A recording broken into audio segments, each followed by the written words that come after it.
So here we have the Jaguar XE on a 68 plate. I'm going to start off by showing you around the outside of the car, and then we'll hop in and run through some controls on the inside. But from the outside you can see that it's a four-door car with alloy wheels and tinted windows. Let's start off inside the boot and then work our way around the rest of the car from there. As we approach the back of the car, you can see we have reversing sensors and plenty of boot space as well. Okay, so we're just going to work our way back round to the front of the car, and then we'll hop in and run through some controls on the inside. But now that we've done a full circle of it, you can see it's in excellent condition the whole way round.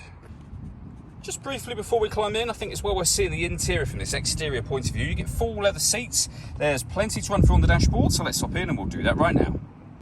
Okay, now that we're inside the car, we're going to start with the dials. On the left-hand side, we have the speedometer. We have the rev counter on the right-hand side. In the middle, you can see the fuel gauge, the coolant temperature gauge, the total miles for the car, which is 20,268.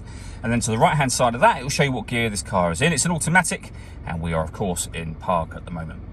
We're back out to the steering wheel. We have phone and stereo controls over on the left-hand side, and on the right-hand side, cruise control with speed limiter. Just behind the steering wheel, we have the minus and plus paddles there so that you can change gear manually with this automatic gearbox.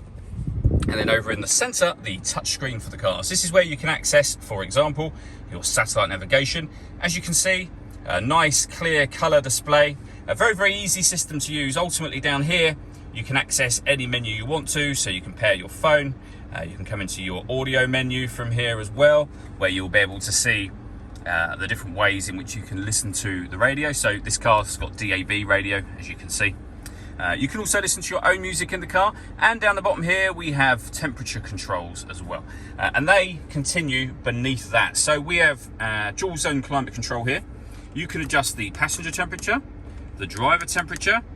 You could increase and then decrease the fan speed from here.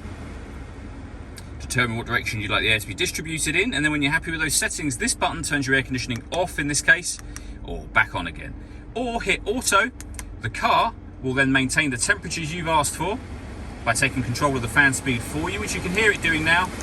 You can override that at any time you wish to put it back into a manual setting again.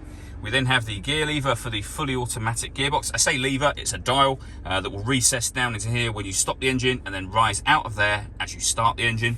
And then we have various different controls, from turning off your stop and start just here, turning off your traction control over on the right hand side, and then these arrows here will change the driving setup of the car. So you can put the vehicle into dynamic mode, normal, eco, and also rain, ice and snow over on that right hand side. All that leaves me to say is thank you for taking the time to watch this video. If you'd like to come see the car for yourself and have a test drive, please feel free to give us a call here at Mach 1 Cars. We'd love to hear from you soon.